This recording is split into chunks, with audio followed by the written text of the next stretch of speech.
प्रतियोगी विद्यार्थियों, एक बार फिर से आपका स्वागत है आपके अपने YouTube चैनल प्रारंभ क्लासेज में।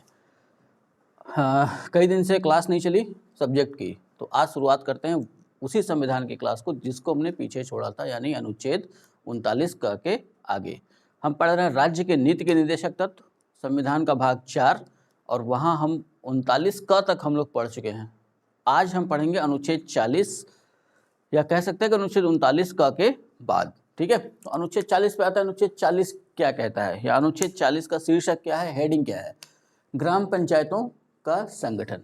तो जब संविधान लागू हुआ तो अनुच्छेद 40 में ग्राम पंचायतों का संगठन, ये गांधीवादी विचारधारा है, इसको ध्यान में रखना है। तो गांधीवादी विचारधारा के तहत गांधी जी ने कहा था कि जो गांव समितियां हैं, पहले पंच हुआ करते थे गाँव में, तो वो गांव समितियों को उनका ये कहना था कि गाँव को भी कुछ अधिकार मिले। तो उससे प्रेरित होकर अनुच्छेद 40 में राज्य के नीति के निर्देशक तत्वों में इसको रख दिया गया कि ग्राम पंचायतों का संगठन ये राज्य का कर्तव्य होगा। ठीक है, तो ये अनुच्छेद पूरा कहता क्या है कि राज्य का मतलब केंद्र सरकार ग्राम पंचायतों का संगठन करने के लिए कदम उठाएगा। ठीक है, तो पहला पॉइंट तो यही है कि जो भी उस समय सरकार होगी या जो राज्य है, यहाँ राज्य का मतलब सीधा सा तात्पर्य है कि भारत सरकार, ठीक है, ग्राम पंचायतों का संगठन करने के लिए कदम उठाएगा। ठीक, यानी कि ग्राम पंचायतों की स्थापना के संदर्भ में उसे क्या बनाना होगा, नियम। ठीक है, राज्य के नीति के निर्देशक तत्व तो खाली राज्य को निर्देशित करते हैं कि हमको या राज्य को ऐसा ही काम करना होगा। तो यहाँ अनुच्छेद 40 राज्य को बता देता है कि आपको पंचायतों के संगठन से संबंधित नियम बनाना होगा। ठीक है, आगे अनुच्छेद क्या कहता है, और उनको ऐसी शक्तियां और प्राधिकार प्रदान करेगा जो उन्हें स्वायत्त शासन की इकाइयों के रूप में कार्य करने योग्य बनाने के लिए आवश्यक हो। पंचायतों के संगठन के लिए कदम उठाएगा और पंचायतों को वो शक्तियां देगा कि उनके काम में कोई भी हस्तक्षेप न कर सके। इसको समझने के लिए चलना होगा अपने गांव की तरफ। क्या गांव प्रधान जो भी काम अपने ग्राम में कराना चाहता है, क्या वो विधायक या सांसद को इसमें हस्तक्षेप करता है? नहीं ना। तो ये है स्वायत्त शासन गाँव का। कहा यह जाता है कि विधायक से अच्छा है कि एक गांव का प्रधान बन जाओ, और ये तो देखने में आता ही है कि प्रधान के चुनाव में कितनी दिक्कत आती है। तो ये तो यहाँ था कि राज्य का कर्तव्य।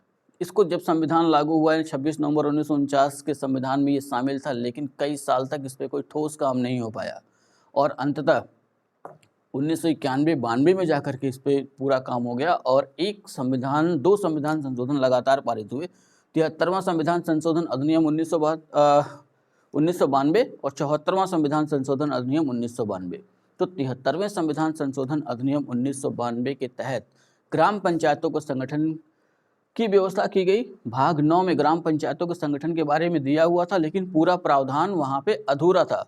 तो इस संशोधन द्वारा, यानी 73वें संविधान संशोधन द्वारा, संविधान के भाग 9 में अनुच्छेद 243 के तहत कई उपखंड छोड़ करके 243 क ख ग घ अंगा च छ ज झ तक कई उपखंड जोड़ करके कैसे ग्राम पंचायतों का गठन किया जाएगा, ग्राम पंचायत का सदस्य बनने के लिए योग्यता कितनी होगी, क्या कार्यकाल होगा, ये सारी चीज़ें वहाँ रख करके इसको जगह दे दी गई।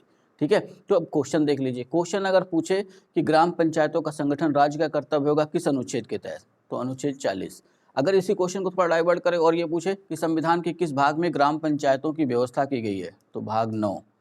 संविधान के किस अनुच्छेद में ग्राम पंचायतों के गठन के संबंधित व्यवस्था की गई है। व्यवस्था शब्द आते ही हमको चले जाना है 243 पर, और जब ये पूछेगा कि राज्य का कर्तव्य, जहाँ कर्तव्य शब्द जुड़ा होगा वहाँ 40। कभी कभी ना कर्तव्य जुड़ा होगा ना संगठन जुड़ा होगा, वो ध्यान रख लेना है कि या तो अनुच्छेद 40 दिया होगा या तो अनुच्छेद 243 दिया होगा, तो आसान रहेगा वहाँ से छांटना। ठीक है, अगले अनुच्छेद पे आते हैं। अगला अनुच्छेद 41 क्या कहता है, कुछ इसकी हेडिंग या शीर्षक है, कुछ दशाओं में काम, शिक्षा और लोक सहायता पाने का अधिकार। यहाँ अधिकार शब्द जुड़ा हुआ है, तो उससे ये नहीं अंदाजा लगा लेना है कि ये अधिकार हमको मिला हुआ है। ये राज्य के नीति के निर्देशक तत्व हैं जो राज्य के कर्तव्य हैं कि राज्य को ऐसा करना चाहिए। तो ये क्या कह रहा है अनुच्छेद कह रहा है कि राज्य अपने आर्थिक सामर्थ्य के भीतर, आर्थिक सामर्थ्य का मतलब कि राज्य की जो आर्थिक स्थिति है वो अपनी आर्थिक स्थिति को ध्यान में रखकर, ऐसा ना हो कि राज्य केंद्र सरकार का ज़्यादा कर्जदार हो जाए,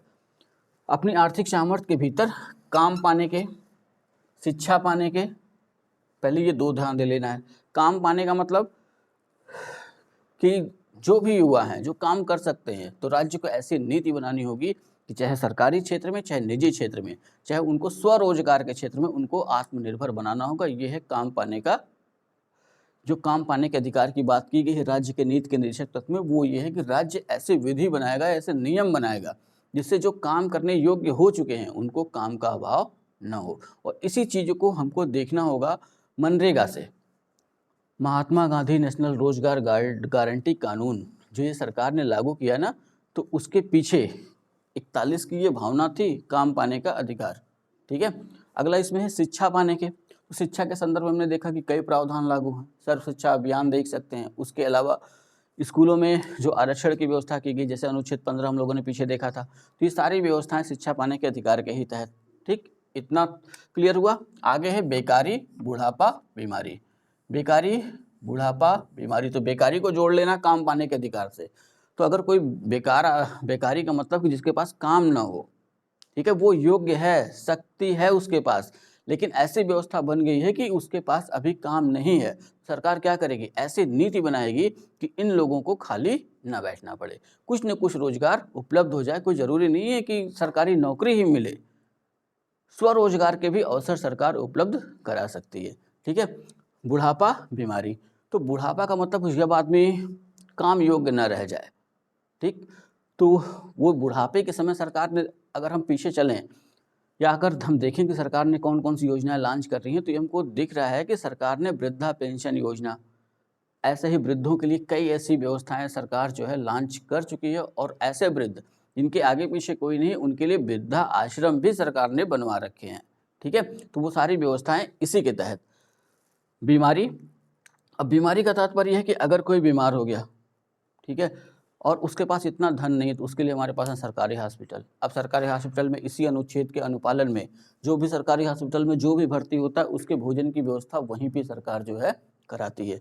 और निःशक्त, निःशक्त का मतलब कि जो अब शक्तिहीन हो चुके हैं, जो जिनके पास शक्ति नहीं या काम नहीं कर सकते, या अन्य अयोग्यता, या उनके पास कोई और ऐसी अयोग्यता आ गई एवं अभाव की दशा में लोक सहायता पाने के अधिकार को प्राप्त कराने का प्रभावी उपबंध करेगा। ठीक है, बेकारी से जूझ रहा है, बुढ़ापे से जूझ रहा है, बीमारी है उसके पास, वो निःशक्त है, शक्तिहीन हो चुका है, तथा अन्य अयोग्यता। इसके अलावा भी अगर कोई ऐसी अयोग्यता है कि वो काम नहीं कर पा रहा है, अब जाहिर सी बात है 3 मूलभूत चीज़ें हमारे पास हैं, रोटी, कपड़ा और मकान। तो सबसे पहले हमको चाहिए रोटी, फिर उसके बाद हम सोचते हैं कपड़े के बारे में, फिर हम सोचते हैं मकान के बारे में। तो यहाँ जो सरकार की व्यवस्था है ना, ये मूलभूत चीज़ों से जुड़ी हुई सारी चीज़ें हैं। ठीक है, जब आपके पास धन रहेगा तभी वो शिक्षा हासिल करने जाएगा, क्योंकि जब पेट भरा रहेगा तभी वो पढ़ पाएगा। ठीक, तो इन सारी अयोग्यताओं के संदर्भ में जिसमें दिया गया है, ऐसा बताया गया कि राज्य जो भी विधि बनाएगा वो यहाँ पे ध्यान रखेगा कि किसी भी व्यक्ति को ऐसा ना हो कि काम ना मिले, ऐसा ना हो कि शिक्षा से वंचित हो जाए, कभी वो बेकारी के दौर में आ गया तो ऐसा ना हो कि उसके जीविकोपार्जन के साधन खत्म हो जाएं, अगर वो वृद्ध हो चुका है तो ऐसा ना हो कि उसे अपना वृद्ध जीवन असहनीय हो जाए, बीमारी उसके पास है तो वो भी देखना होगा कि अगर बीमार है, अगर आर्थिक स्थिति सही नहीं है तो उसका ट्रीटमेंट। ठीक है, निःशक्त या किसी अन्य कारण से वो शक्तिहीन हो गया, तो इन सब दशाओं में सरकार एक काम करेगी कि ऐसी विधि बनाएगी जिससे कि इन लोगों को, यहाँ पे एक शब्द जुड़ा हुआ है लोक सहायता, लोक सहायता का मतलब सरकारी सहायता। ठीक है, तो यहाँ ये क्लियर कर दिया गया है इस अनुच्छेद के तहत कि सरकार ऐसी विधि बनाएगी कि लोगों को सरकारी सहायता प्राप्त हो जाए प्रभावी तौर पर। ठीक है, तो ये रहा अपना अनुच्छेद 40 और 41। ठीक,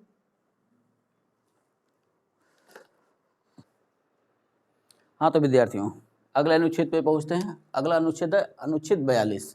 अनुच्छेद 42 कहता क्या है या उसकी हेडिंग क्या है, तो काम की न्याय संगत और मानवोचित दशाओं का तथा प्रसूति सहायता का उपबंध। 3 चीज़ें हैं, काम की न्याय संगत, मानवोचित दशाओं, और तीसरा इसमें है प्रसूति सहायता का उपबंध।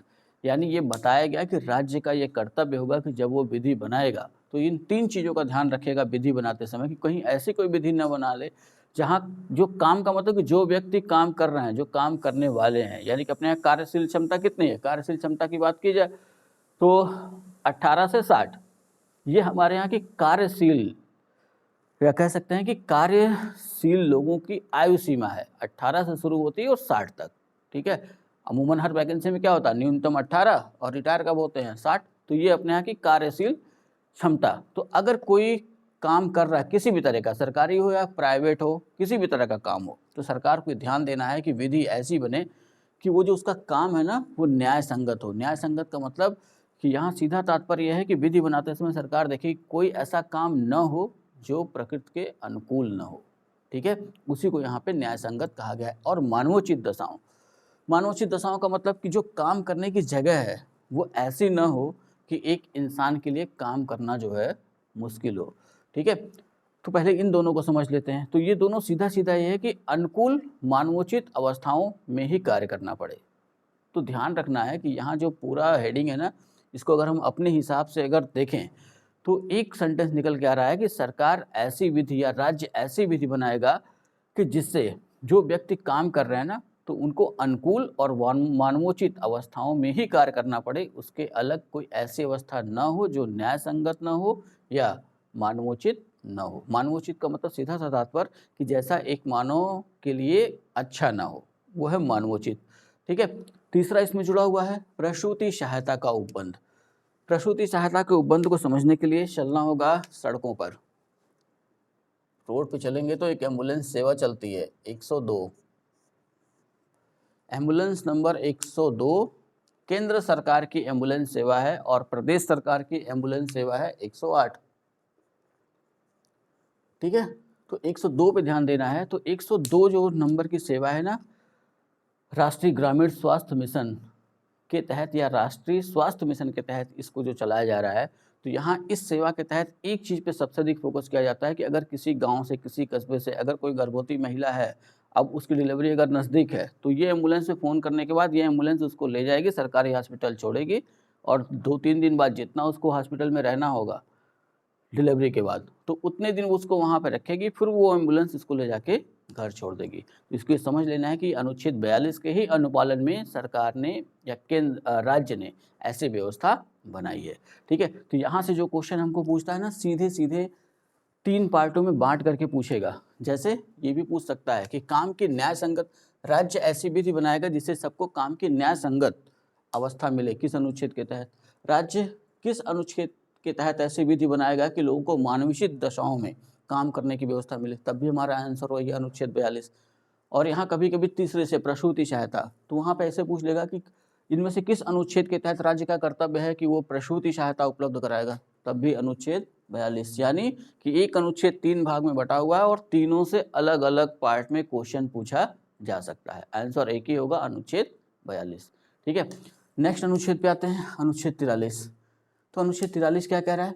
कर्मकारों के लिए निर्वाह मजदूरी आदि, ठीक है। कर्मकारों का सीधा तात्पर्य यहाँ पे पहले मैं बता दूं, कर्मकार का मतलब काम करने वाले 18 से 60, उससे नीचे भी हो सकते हैं, ठीक। जो यहाँ कर्मकारों का मतलब सिर्फ ये नहीं लगा लेना है कि कारखाने में काम करने वाला या सरकारी नौकरी में काम करने वाला, प्राइवेट नौकरी में काम करने वाला। यहाँ कर्मकार का मतलब कि सारे के सारे, ठीक है। अगर हम सड़क पर निकले तो हर आदमी कुछ न कुछ काम करते हुए हमको मिल जाएगा, ठीक है। कोई बैटरी वाला रिक्शा चला रहा है, कोई ठेले वाला रिक्शा चला रहा है, कोई कार चला रहा है, कोई बस चला रहा है, ये सब कर्मकार हैं। कोई चाट का ठेला लगाया हुआ है, ठीक है, कोई मोमोज का लगा, ये सब क्या है? सब कर्मकार हैं, ठीक। वहीं कोई पढ़ा रहा है जैसे हम लोग की तरह, हम भी कर्मकार। तो ऐसे जितने भी कर्मकार हैं उनके लिए निर्वाह मजदूरी आदि, ठीक है। तो यहाँ पे ये पूरा अनुच्छेद क्या रहा है? राज्य कर्मकारों के लिए न्यूनतम मजदूरी, शिष्ट जीवन स्तर तथा अवकाश का पूर्ण उपभोग, ठीक है। इसको भी 3 पार्ट में बांट करके देखना है, अवकाश का पूर्ण उपभोग, न्यूनतम मजदूरी और शिष्ट जीवन स्तर। यहाँ भी इसको अलग अलग किया जा सकता है कि इनमें से किस अनुच्छेद के तहत राज्य को यह निर्देशित किया गया है कि वो कर्मकारों के लिए शिष्ट जीवन स्तर से संबंधित विधि बनाएगा। तब भी अनुच्छेद आंसर होगा अनुच्छेद 43। ऐसे भी कहा जा सकता है कर्मकारों के लिए अवकाश का पूर्ण उपभोग, किस अनुच्छेद के तहत? तब भी आंसर होगा 43, ठीक है।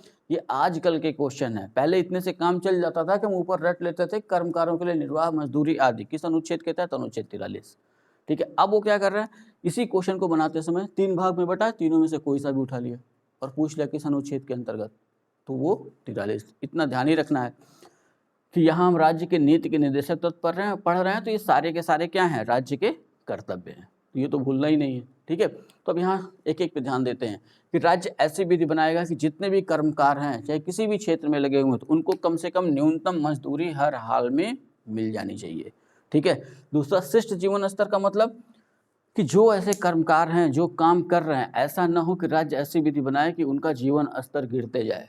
यानी कि अगर वो काम कर रहा है तो उसके जीवन स्तर में वृद्धि होनी चाहिए, थोड़ी ही हो, लेकिन ऐसा ना हो कि वो काम करने के बाद और वो नीचे आ जाए। तो ये राज्य को देखना होगा, ऐसी विधि निर्मित करनी होगी जिससे कि लोगों को, जो कर्मकार हैं, उनको शिष्ट जीवन मिल सके। हम काम क्यों करते हैं? काम इसलिए कर रहे हैं ना कि हमारे दिन पर दिन बढ़ोतरी हो। हम आज 10 रुपये कमा रहे हैं तो टारगेट ये होगा कल 11 कमाएं, परसों 12 कमाएं, तभी तो ये वृद्धि हुई, तभी तो हमारा शिष्ट जीवन आएगा। जितना धन होगा उसी हिसाब से हमारा पहनावा होगा, उसी हिसाब से हमारा खान पान होगा, उसी हिसाब से हमारी भौतिक चीज़ें हमारे सामने होंगी। तो इसी को यहाँ पे कहा गया शिष्ट जीवन का मतलब कि जो वो कर्मकार है उसके काम करने के बाद उसके जीवन स्तर में सुधार होना चाहिए, ठीक। तीसरा इसमें है अवकाश का पूर्ण उपभोग। अवकाश का पूर्ण उपभोग का मतलब कि वैसे अभी हम क्या देखते हैं, संडे हमारे लिए छुट्टी का दिन है आधिकारिक रूप से। वैसे कई अवकाश हैं, लेकिन अगर देखा जाए तो हफ्ते में एक दिन जो छुट्टी का निर्धारित किया गया वो कौन सा अवकाश, संडे। और ये संडे सिर्फ प्राइवेट सेक्टर में ही नहीं, सिर्फ सरकारी सेक्टर में ही नहीं, प्राइवेट सेक्टर में भी ये संडे का अवकाश सुनिश्चित किया गया है, या उसके जगह पर कोई और दिन। तो ऐसा इसलिए कि लोगों को एक दिन आराम मिल सके। तो सरकार को ये ध्यान देना होगा कि ऐसी विधि बनाए कि जो कर्मकार हैं वो जिस दिन उनका अवकाश यानी छुट्टी का दिन हो, उस दिन का वो अपने हिसाब से, अपने उस दिन का अपने हिसाब से पूरा उपभोग वो कर सकें, कोई भी उसमें हस्तक्षेप न करने पाए, ठीक है। तो ये 3 चीज़ें इस अनुच्छेद में थी। अब आगे चल के इसी अनुच्छेद में 2 चीज़ें और जुड़ गई, ठीक है। मूल संविधान में सिर्फ 42-43 था, आगे चल के जब जुड़ा तो अनुच्छेद 43 का जुड़ा। तो पहला क्वेश्चन ये पूछते हैं कि अनुच्छेद 43 का किस संविधान संशोधन द्वारा जोड़ा गया? सीधी सी बात है, 42वां संविधान संशोधन अधिनियम 1976 द्वारा जोड़ा गया है। क्या? उद्योगों के प्रबंध में कर्मकारों का भाग लेना। तो यहाँ जो व्यवस्था बनाई गई ना, वो ये ऐसे ध्यान रख लेना है कि जो उद्योग होते हैं, फिल्में तो सब लोग देखते होंगे, पुरानी फिल्मों में क्या होता था, जिसमें अमिताभ बच्चन होते थे, धर्मेंद्र होते थे, किसी फैक्ट्री में काम कर रहे होते थे और काम करने के दौरान अचानक से मिल यूनियन का चुनाव होना शुरू हो जाता था, तो उनको चुनाव में खड़ा कर दिया था। वो कभी जीतते थे, कभी हारते थे। तो ये व्यवस्था आई कहाँ से निकल के? तो ऐसी व्यवस्था, ये जो उद्योगों के प्रबंध में कर्मकारों का भाग लेना, ठीक ध्यान रखना है कि मालिक नहीं बना देना उनको। मालिक बनने के लिए नहीं कहा जा रहा है, कहा यह जा रहा है कि जैसे प्रबंध कि कैसे काम किया जाएगा, मजदूर कितने घंटे काम करेगा, उसको कितनी तनख्वाह मिलेगी, अगर इन सब के बारे में डिस्कस करना है तो एक ऐसा संगठन बनाया जाए जो मालिकाना हक जिनके पास है उनसे वो बात कर सकें और उनकी समस्याओं का समाधान हो सके, ठीक है। तो यह अनुच्छेद कह क्या रहा है? राज्य किसी उद्योग में लगे हुए उपक्रमों या अन्य संगठनों के प्रबंधन में कर्मकारों का भाग लेना सुनिश्चित करने के लिए उपयुक्त विधान द्वारा कदम उठाएगा, ठीक है। तो 42, पहले तो ये ध्यान रखना कि 42वें संविधान संशोधन अधिनियम 1976 द्वारा ये जोड़ दिया गया कि उद्योगों के प्रबंध में कर्मकारों का भाग लेना। तो जो भी उद्योग हैं, उनके जो भी उपक्रम हैं, उनके जो भी संगठन हैं, तो राज्य ऐसी विधि बनाएगा कि जो व्यक्ति उसमें काम कर रहे हैं उनकी भागीदारी उसमें हो। ऐसा इसलिए किया गया कि कहीं ऐसा ना हो कि जो जिनके पास उस कंपनी का मालिकाना हक है वो ऐसा तो नहीं कि अपने कर्मचारियों का शोषण करने लगे, तनख्वाह कम दें, या जो भी उनको जो सुविधाएं देनी चाहिए, जिन सुविधाओं पर उनको रखा गया उन सुविधाओं को वो न दें।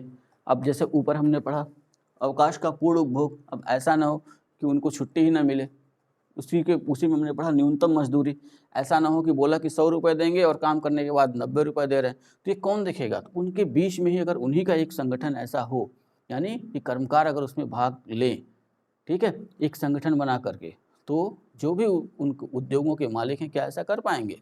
नहीं। इसलिए यहाँ पे जोड़ दिया गया, सरकार ऐसा देखेगी, ऐसा नियम बनाएगी और उसी के तहत कई ऐसे नियम बनाए गए। अब हर ऐसे बड़े उद्योगों में एक संगठन काम करता है। जैसे कोई भी संगठन, जितने संगठन आप देखते हैं सारे के सारे ऐसे ही बने, जैसे विद्यार्थी परिषद, कोई भी ऐसा संगठन और ले लीजिए जो सामाजिक काम कर रहा हो, ठीक है, या कोई संगठन धार्मिक क्षेत्र से जुड़ा हुआ, इस सारे संगठनों को बनाने की व्यवस्था यहीं से शुरू होती है, ठीक।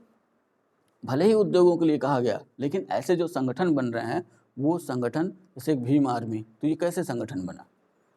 आखिर कौन इनको छूट दिया कि ये संगठन आप बना लो?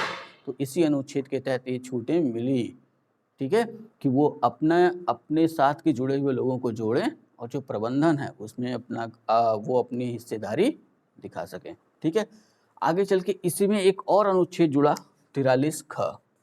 ये ध्यान रखना है, लेटेस्ट अब क्वेश्चन पूछा जा रहा है कि सहकारी समितियों की अभिवृद्धि से संबंधित राज्य को नियम बनाने के लिए किस अनुच्छेद के तहत निर्देशित किया गया। तो अपना आंसर है, ठीक है, 43 ख। क्या कहा गया, सहकारी समितियों की अभिवृद्धि। अगर हम पीछे चलें तो ये चीज़ अनुच्छेद 19 में भी जुड़ी थी और इसी संविधान संशोधन द्वारा, जो हमने यहाँ लिखा है 97 संविधान संशोधन अधिनियम 2011 द्वारा। ठीक है, तो इसके तहत एक तो मूल अधिकारों में जुड़ गया अनुच्छेद 19 में जाकर के, एक जुड़ गया नया भाग 9 ख। भाग 9 में एक नया उपखंड जुड़ गया, भाग 9 ख। ठीक है, और यहाँ पे एक अनुच्छेद जुड़ा राज्य के नीति निर्देशक तत्वों में, अनुच्छेद 43 ख है क्या ये, राज्य सहकारी समितियों के ऐच्छिक गठन, स्वायत्त कार्य संपादन, लोकतांत्रिक नियंत्रण या वृत्तिक प्रबंधन में अभिवृद्धि करने का प्रयास करेगा। एक एक शब्द को देख लेना है। सहकारी समितियों के ऐच्छिक गठन, ऐच्छिक गठन का मतलब कि कोई रोक टोक नहीं होनी चाहिए, जो चाहे 5 से 10, 10 से 20 लोग मिलकर के कोई भी ऐसी सहकारी समिति खोल सकते हैं। ठीक है, स्वायत्त कार्य संपादन, अगर किसी ने सहकारी समिति खोल ली है तो वो उस सहकारी समिति का कार्य संपादन स्वतंत्र रूप से कर सके, ऐसा देखना होगा। लोकतांत्रिक नियंत्रण, अगर सहकारी समिति है तो ध्यान रख लेना है, जितने भी ऐसे सहकारिता के आधार पर उद्योग लगाए जाएंगे उसमें कोई एक मालिक नहीं होगा। ठीक है, कई लोग उसमें होंगे जो मिल करके उसको चलाएंगे और लाभ अधिक से अधिक लोगों तक पहुंचेगा। यह है सहकारी समिति। पीछे भी मैंने समझा रखा था, जैसे शहरों में अपने यहाँ पराग की डेयरी, तो वहाँ जो दूध होता है उस दूध के पैकेट पे क्या लिखा रहता है, पराग मिल्क सहकारी संघ या पराग सहकारी संघ लिमिटेड। तो इसका मतलब क्या हुआ कि वहाँ जो लाभ मिल रहा है ना, तो एक आदमी ही पूरा लाभ नहीं ले रहा है, हर आदमी उस लाभ से थोड़ा थोड़ा लाभान्वित हो रहा है। तो यहाँ ऐसा क्यों हो पा रहा है, क्योंकि इनका ऐच्छिक गठन कोई भी 10 व्यक्ति मिलकर एक सहकारी समिति बना सकता है, बना लिया, पंजीकृत करा लिया। अब सरकार उसके कार्य में या कोई भी उसके कार्य संपादन में, जब तक वो लीगली काम कर रहा है, कोई हस्तक्षेप नहीं करेगा। लोकतांत्रिक नियंत्रण से मतलब कि वो सारे व्यक्ति मिल करके उस सहकारी समिति का नियम के साथ नियंत्रण कर सकते हैं।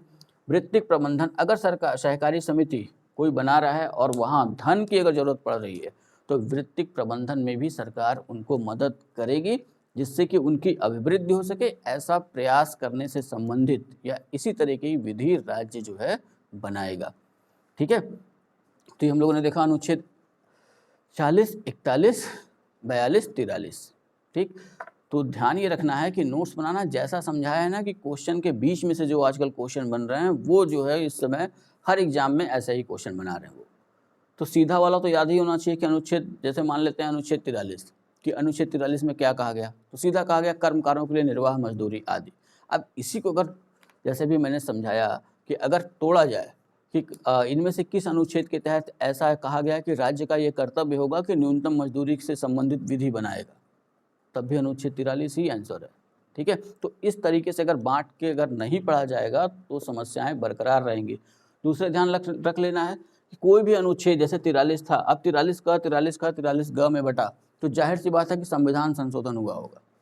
ठीक है, अब संविधान संशोधन हुआ तो किस संविधान संशोधन द्वारा जोड़ा गया ये ध्यान रखना है, और किस साल जोड़ा वो ध्यान में रखना है।